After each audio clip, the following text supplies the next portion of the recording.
बहू और बुलेट। घर के बाहर फट फट फट की जोर से आवाज हुई।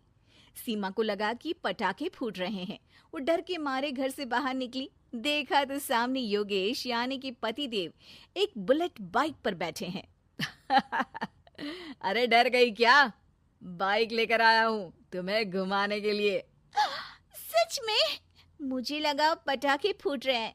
अरे पटाखे भी फूटेंगे और मिठाई भी बटेगी। माँ को तो बुलाओ। माँ भी बाहर आ जाती है।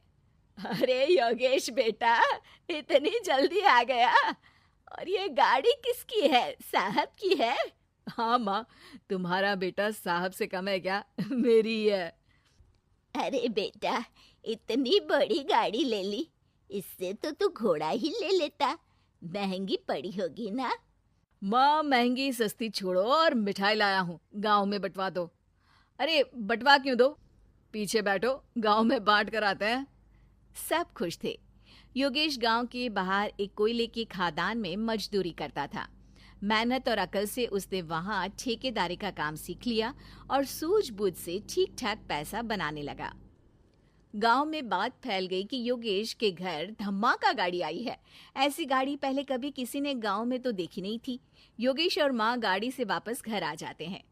बेटा, बाबूजी ऊपर से देख रहे होंगे और आशीर्वाद भी दे रहे होंगे तुझे।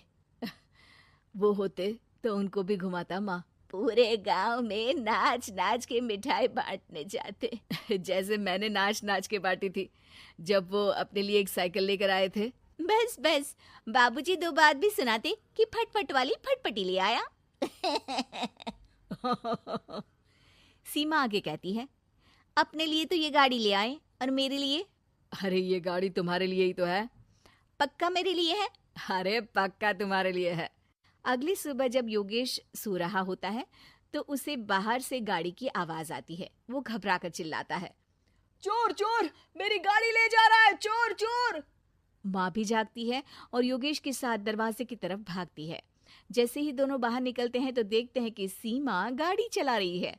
अरे बहू, नाक कटवाओगी क्या? ये क्या कर रही हो? अरे गिर जाओगी, ये क्या कर रही हो तुम?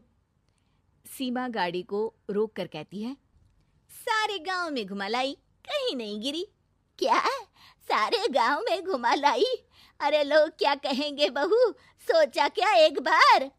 यही कहेंगे कि कितनी अच्छी गाड़ी है। अरे तुम्हारे बारे में। हाँ, कहेंगे ना कि देखो कितनी अच्छी गाड़ी पर बैठी है। बहू गाड़ी रखकर योगेश और सासू माँ के पास जाती है। तुमने कब गाड़ी चलाना सीखा? हमारे बाबूजी के पास पुरानी स्कूटर थी, सीख ली। फिर स्कूल में एक मास्टर जी भी ऐसी ही गाड़ी लेकर आते थे, उन्होंने सिखा दी। हाँ हाँ, स्कूल के मास्टर आजकल यही सब तो सिखा रहे हैं। पढ़ाई का कुछ सिखाते तो कुछ भला होता। अरे बहू, अब गाड़ी मत चलाना। हमारे परिवार में कभी किसी औरत ने पीछे से आगे की सीट पे आने की हिम्मत नहीं की है। तुम भी मत करना, समझी? जी समझ गई माँ जी। सीमा सास की बात सुनकर चुपचाप रसोई में जाकर उदास होकर खाना पकाने लगती है। सास सुबह सुबह मंदिर से पूजा करके लौट रही होती है।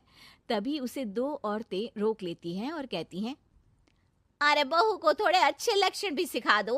गाड़ी चलाने निकली थी, गांव की मर्यादा का कोई ख्याल नहीं है। वही तो। अरे पैसे आने लगे हैं तो क्या मतलब कि किसी रीति रिवाज को नहीं मानोगे? अरे समाज में रहना है तो समाज के ढंग से ही रहना पड़ता है। अरे लाज भी नहीं आई बहू को?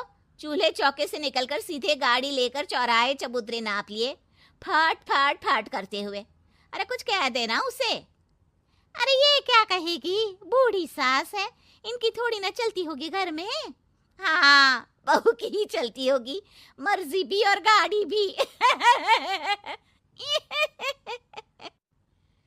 सास सब सुनकर घर आती है और बहू को चिल्ला के बुलाती है, अरे नाक कटवा दी सबके सामने गाड़ी चलाकर। औरत जात गाड़ी नहीं चलाती। शहरों में तो 4 पहियों वाली गाड़ी भी चलाती हैं और हेलीकॉप्टर, हवाई जहाज भी। शहर में थोड़ी ना रहती हो मैडम साहिबा। आज के बाद गाड़ी से ही नहीं, यूं भी निकलना बंद तुम्हारा घर से। माँ सही कह रही है। कहीं भी जाना हो तो मुझे बता देना, मैं लेकर चलूंगा। आज माँ को तुम्हारे कारण कितनी बातें सुननी पड़ी। इतना कहते हुए योगेश वहां से चला जाता है। बारिश की वजह से कारखाने के रोड पर कीचड़ रहता है, इसीलिए योगेश गाड़ी घर रख कर जाता है और किसी से लिफ्ट लेकर कारखाने पहुंचता है ताकि नई गाड़ी गंदी ना हो। लेकिन शाम को इतनी तेज बारिश होती है कि उसे वापस आने का कोई साधन ही नहीं मिलता। बारिश बढ़ती जाती है। रात के 11 बज जाते हैं। रास्ते में एक नदी का ब्रिज है। अगर उस पर पानी आ गया तो योगेश कारखाने में ही फंस जाएगा। पूरी रात भूखे प्यासे बितानी पड़ेगी। घना अंधेरा, बिजली की कड़कड़ाहट और तेज बारिश। राजेश डर भी रहा था, ठंड से कांप भी रहा था। तभी उसे रोड से आती हुई एक रोशनी दिखती है। वो देखता है कि उसके सामने एक बाइक आकर खड़ी हुई है। वो ऊपर वाले को धन्यवाद देकर उस बाइक वाले आदमी की तरफ बढ़ता है, पर पास जाकर देखता है तो भौचक्का रह जाता है। सीमा, तुम यहाँ इतनी बारिश में गाड़ी पर? पहले बैठो तो, नदी ब्रिज पे आ जाएगी तो जाना मुश्किल हो जाएगा।